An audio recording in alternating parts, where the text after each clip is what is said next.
During my college days, I used to have a college professor who said that accounting is so easy that anyone can learn it. But then when I went and got a job in the real world, I used to find it a little bit hard. But now, fast forward, I've been working as a corporate controller for about 10 years and teaching here on YouTube and in the Controller Academy for about 5 years. Now, I'm gonna set out to prove that my professor was correct, that accounting is so easy that anyone can learn it. So I'm gonna attempt to teach you 80% of what you need to learn in accounting in under 20 minutes. So if this sounds interesting, stick with me and let's dive right in.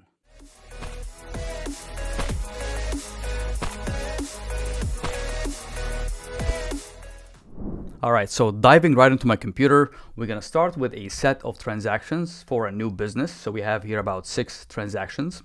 We'll use that to create journal entries. From there, we'll create a trial balance. Then we'll draft an income statement and then a balance sheet, and then we'll use that information to create the statement of cash flows. And along the way, you'll be learning much of the accounting principles. Plus, this file here is going to be available for free download, link in the description below. So looking at this business, the company is called Click Crafted. It opened for business at the start of January 2025. They provide marketing services to small businesses. So when we look at the business transactions, we see that they have things like raising funds. So the first transaction is that the business founder raised $100,000, paid rent expense, bought computers, incurred marketing expenses, generated some revenue here, and then paid some salaries. So we'll use that information to create journal entries. And I have set up here the T accounts for these journal entries. But before we go ahead and record the journal entries, let's take a step back and look at the theory of how we record journal entries. So the simplest way to understand journal entries is to look at what the company has. So we have the accounting equation that says all the assets of the company are financed either through liabilities or the owner's equity. And that's what gives us the accounting equation that assets equals liabilities plus owner's equity. Thus, when we look at these transactions, we have to group them into accounts. These accounts is really a grouping of the transactions of a similar natures. So accounts are transactions of similar nature are grouped together. When we look at assets, we have accounts such as cash, accounts receivable, equipment, land, and inventory. Liabilities, we have accounts payable, etc. Owner's equity, we have common stock, additional paid-in capital, retained earnings. And this accounting equation with all the related accounts is what's going to lead us into the debits and credits of the journal entries. So when we look at the accounting equation again, we see that assets have a debit nature. So that means to increase an asset, you have to debit it. Liabilities and equity both have credit nature because they are the other side of the accounting equation, and to increase them, you have to credit them. But these are not the only accounts that we have with business transactions. We also have revenue. So revenue is a credit nature. Why? Because it increases equity. So when you make money, you increase the equity in the business, and therefore its nature is going to follow the equity. So both of them have credit nature. The opposite is true for expenses. So expenses decrease the equity in the business, and therefore they have the opposite nature of equity in terms of debit and credit. And therefore, if equity is a credit, then the expense is a debit because it's the opposite of equity because it's decreasing equity. So with that information, let's dive right back into Excel and record the journal entries. Now, with this business transaction, we're increasing cash. So we said to increase an asset, we're going to debit that asset. So we're going to go ahead to the cash T account and debit the asset. And debit is going to always be on the left side of the T account, while the credit is going to be on the right side. Now, the other side of the journal entry is going to be equity because we're raising equity here. So the equity, to increase equity, as we said earlier, we're going to credit the account. So we're going to credit it for $100,000. Okay, so we have now debit and credit, debit to cash and credit to equity. Let's go to our second business transaction. We paid rent for $3,000. Now, rent is an expense. So to increase an expense, we said we're going to debit that account, right? Because an expense reduces equity and therefore has the opposite nature of equity. So it's a debit. So for rent, we're going to say $3,000 debit. And the credit is going to go to cash because we are reducing the cash balance in the bank. So we're going to credit cash for $3,000. Okay, so now we have our second transaction. The third one is that we bought 2 computers for $4,000. Now, when we buy a computer, that's not an expense. It's considered an asset because a computer is going to benefit future periods, right? So we're going to buy a computer today and we'll use it for the next 3 to 5 years. So a computer is going to be a debit to an asset and credit to cash. The asset for computers, we call it computers right here. And we're going to debit that for $4,000. And we're going to credit cash for $4,000. Okay, great. The third transaction incurred marketing expense for $15,000. Again, that's an expense. So an expense is going to be debit, $15,000, and credit to cash for $15,000. Generated revenue for $40,000. Now, revenue, we said, has a credit nature because it shares the same nature as equity, because it increases equity in the company, right? So $40,000 is going to be on the credit side for revenue. And the debit side of it is going to be to cash, right? So we're assuming here that we're collecting the $40,000 in cash. The final transaction is that the business paid $15,000 in salaries. So we're going to go ahead, that's an expense. So we'll say debit $15,000 and credit cash for $15,000. Now we go ahead and sum or foot our T accounts. So we'll say sum this account here and sum the credit side as well. And we'll apply the same formula to all of our T accounts.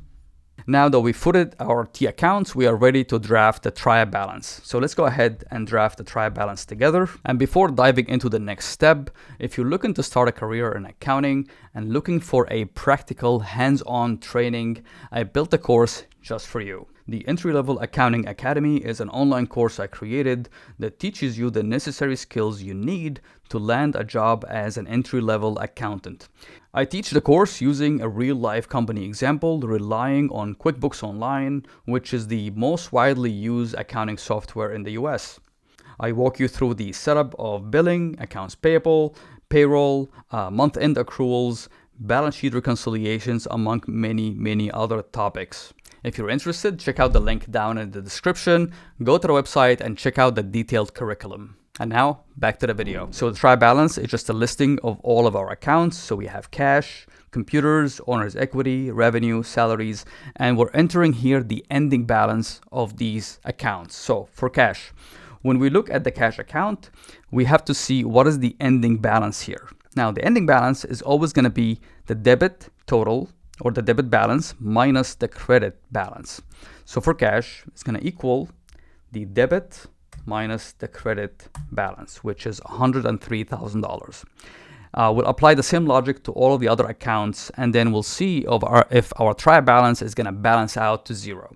So go ahead and do the same thing for computers, owner's equity, and the other accounts. And now the total for our trial balance is zero, which means that our debits in total equal our credit in total in terms of balances. So now we prepare the trial balance, which is usually a report that you prepare between the journal ledger or the journal entries that we created and the income statement and the balance sheet. So now that we have our trial balance, we can go ahead and prepare our income statement. So let's go ahead and create the income statement together. So the income statement is just going to say revenue minus operating expenses equals our net income. So revenue is going to be equal to our revenue balance here, and it's going to grab it in a credit format, which is negative, but we're going to go ahead and put a negative to that to make it positive for display purposes. We want to display our revenue as a positive number. We're going to grab our salary balance, so that's $15,000. We're going to grab marketing expenses. We're going to grab our rent. And then we're going to sum our total operating expenses. And then we'll get our net income, which is equal to revenue minus total operating expenses. We have a net income of $7,000 for the period. Now that we have the income statement, we can go ahead and create the balance sheet. Now, for the balance sheet, we have categories. So we have assets, and then we have liabilities and owner's equity.